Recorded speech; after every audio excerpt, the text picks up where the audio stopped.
In this study, we're going to examine Daniel chapter 12, verses 12 through 13, where we read about Daniel receiving his lot at the end of the world.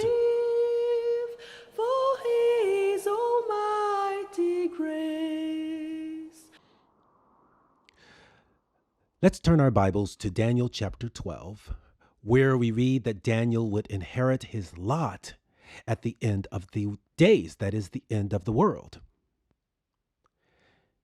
In verse 12 of Daniel chapter 12, we read, "Blessed is he that waiteth, and cometh to the 1,305 and 30 days. But go thy way till the end be, for thou shalt rest and stand in thy lot at the end of the days." Now, the most important point of this study concerns the word lot. When we examine the word lot in both the Old and the New Testament, we find that it is associated with our inheritance. That is our eternal inheritance, which we will receive in the new heaven and the new earth after this world is destroyed on the last day. Now, in the Old Testament, God associates the word lot with our inheritance. For instance, in Joshua chapter 14, verse 2, we read that by lot was their inheritance. And in this context, God is referring to the lot that the 12 tribes of Israel receive in accordance with God's promises to Abraham. And we know in Romans chapter 4, verse 13, that God refers to this lot or this land as the world. And there he says that we will become heirs of the world because we are of the seed of Abraham. And in this respect, all true believers are of the tribe of Israel, even as Jacob is used of God to represent all of the elect, as we find in Romans chapter 9. Now, another important verse that uses the word inheritance for the word lot is found in Acts chapter 26, verse 18. There we read that the lot is associated with having our sins forgiven and having the ability to turn from the power of Satan unto God. Similar language is found in Colossians chapter 1, verse 12, where we also find the word inheritance. It's translated as the word lot. And there as well, God says we are delivered from the power of Satan and we receive the forgiveness of sin through the redemption of Christ's blood. And so, when we think about the word lot back in Daniel chapter 12, verse 13, we know that God is simply indicating that Daniel was a child of God. He is an example of the true believers who will be brought back into the land that was taken when Nebuchadnezzar, the king of Babylon, conquered Israel and took them into captivity for 70 years. And all of this language is referring to the fact that during the first 2,300 days of the Great Tribulation, Satan will be given rule over the church. But at the end of that time, God will destroy Satan and free the captives of sin in order to prepare them to receive their eternal inheritance at the end of the world. And so, we know from Matthew chapter 13, verse 39, that Satan is the enemy from which God will give us rest so that we can inherit the new heaven and the new earth at the end of the world. In fact, the Bible says in Revelation chapter 13 and Daniel chapter 7 that Satan came to make war with the saints. But at the end of that 2300-day period, Daniel 7:11 says that the beast will be slain. And this is very similar to the language of Daniel chapter 5, where we also read that the king of Babylon would be slain so that the people of Israel could return to the land of their inheritance, rebuild the temple, and reestablish the daily sacrifices. And that's very similar to what's going on today. Each true believer is like a temple. And in that regard, we will cleanse our temples, according to Daniel chapter 8, verse 14, in order to remove all of our high places. That is, we are going to turn away from the worship of our own hands, which God typifies as idols and graven images. Even in Revelation chapter 9, verse 20 in the New Testament, God says that he brought judgment on the unsaved because they were worshiping the works of their own hands, idols of gold and silver, which God says are the worship of devils. Okay, so once we come out of the church, God is saying that we're going to receive forgiveness of sins and we're going to be turned away from the power of Satan. But another important aspect of our salvation is that we receive redemption through Christ's blood. And that's also found in Colossians chapter 2, down in verse 14. There we read, "In whom we have redemption through his blood, even the forgiveness of sin." So those two things go hand in hand. Now the question is, how does redemption relate to the lot of land that Daniel was going to receive as his inheritance? Well, we know that Jeremiah redeemed the land that he bought from his uncle by paying 17 shekels. And that 17 shekels was a guarantee that Israel would one day return to the land after it was conquered by the king of Babylon. And we know from Leviticus chapter 25 that this transaction was done in accordance with the laws that God established in Leviticus chapter 25 through 27. And in that context, God says that in the land of your possession, ye shall grant a redemption for the land.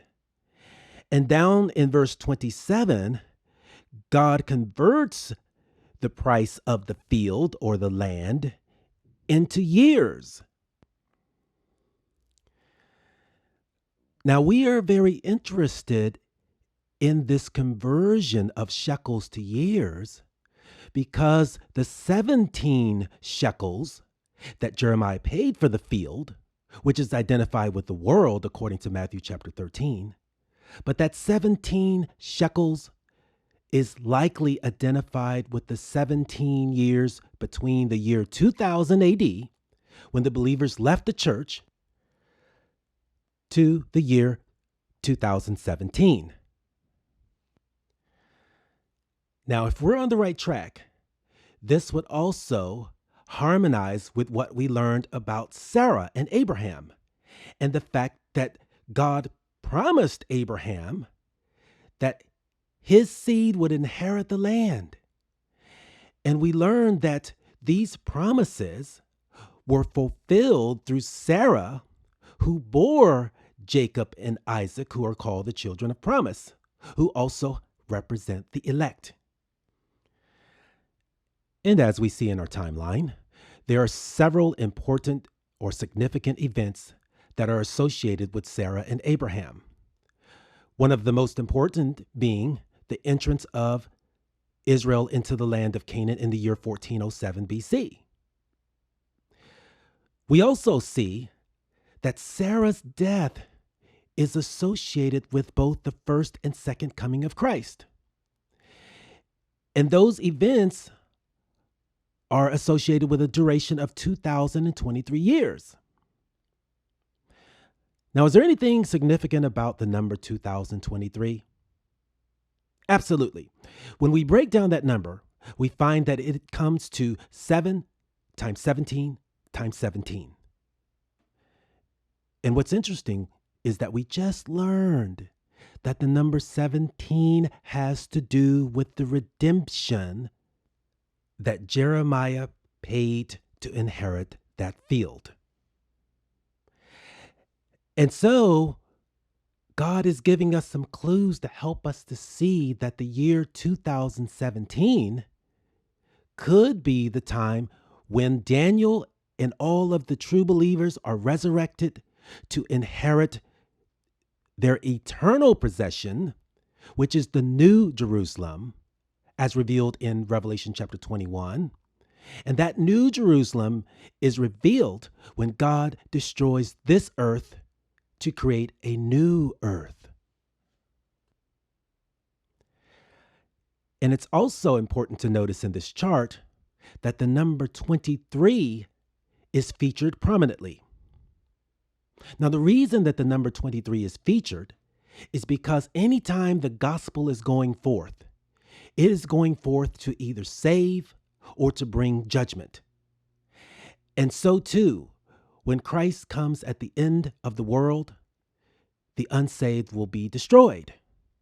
And so that is why God is putting heavy emphasis on the number 23. In fact, remember, the first half of the Great Tribulation was 2,300 days. And it is during that time that God begins his judgment with the church, as we read in 1 Peter chapter 4, verse 17. And then the final or the full duration of his judgment is a period of 23 years from the year 1994 to the year 2017/18. Now, one of the reasons that we always say 2017/18, because there is a possibility that Christ could come during the Feast of Purim, which is in the month of Adar of the Hebrew calendar. But the question is, how does the Feast of Purim relate to the fact that we're going to receive our lot at the end of the world? Amazingly, when we go back to the book of Esther, where we read about the Feast of Purim, we find that God defines the word pure, as in Purim, as the word lot. We're also interested in this passage because it meets some of the lessons that we learned in Daniel chapter 12 regarding the word rest. In Esther chapter 9, God says that the Jews found rest from their enemies after Haman's 10 sons were destroyed. Let's turn to Esther chapter 9, verse 22. And the days wherein the Jews rested from their enemies, and the month which was turned unto them from sorrow to joy. Then skipping down to verse 24, God defines the word pure as the word lot. There we read, because Haman, the son of Hammedatha, the Agagite, the enemy of all the Jews, had devised against the Jews to destroy them, and had cast pur, that is, the lot, to consume them and to destroy them. So there's no question here that God is using the Feast of Purim as a time when the Jews are saved from their enemies, and as a result, they are able to live in peace in the 127 provinces, which represent the world. Now, it's important to note that the destruction of Haman's 10 sons are actually identified with what we learned in Daniel chapter 7 about the beast being slain.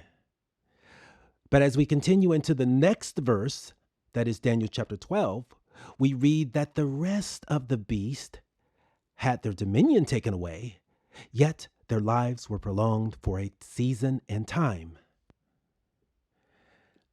And so what God is doing is to remind us that first, Haman was destroyed, and that's pointing to the fact that Satan, the antichrist, was destroyed in the year 2000 AD so that the believers could leave the church. However, the rest of the beast are used to indicate that Satan and his emissaries will still have influence over the hearts of the unsaved. But he will no longer have dominion over the true believers during this time and a season, which we believe is a period of 17 years. And it is at the end of those years, according to Daniel chapter 7, that Christ will come, or the Son of Man will come upon the clouds. And of course, that's very similar to the language that we find in Matthew chapter 24, verse 30, when Christ returns upon the clouds, and all the tribes of the earth will see him, and they will know that judgment day has come. So we see that there is a possibility that Christ could return during the Feast of Purim in March of 2018. Nonetheless, we hold open the possibility that Christ could return during the Feast of Tabernacles. Because, as we learned in previous studies, the Feast of Tabernacles is identified with the last day. And during the year 2017, the Feast of Tabernacles falls on October 11th. That's the last day of the Feast of Tabernacles. Okay, so let's sum up what we've learned in this study thus far. We learned that the word lot can be translated as the word inheritance. And this inheritance refers to our eternal inheritance that we receive when we received forgiveness of sin and we are turned from the power of Satan to the power of God. And then we learned that God will give us rest from our enemies. And we found that the enemy of the true believers is Satan. And in the year 2000 AD, God destroyed Satan, the Antichrist, so that the true believers could come out of the church. Nonetheless, the rest of the beast will continue to have dominion over the unsaved in the church. And finally, we discovered that the word redemption refers to the fact that the land of our inheritance is redeemed by a price, which points to the redemption that Christ paid by giving his life so that we could inherit the field, which is an example of the world. And these promises were made to the seed of Abraham and were fulfilled through Sarah, whose death in the year 2030 BC is identified with both the first and the second coming of Christ, possibly in the year 2017/18.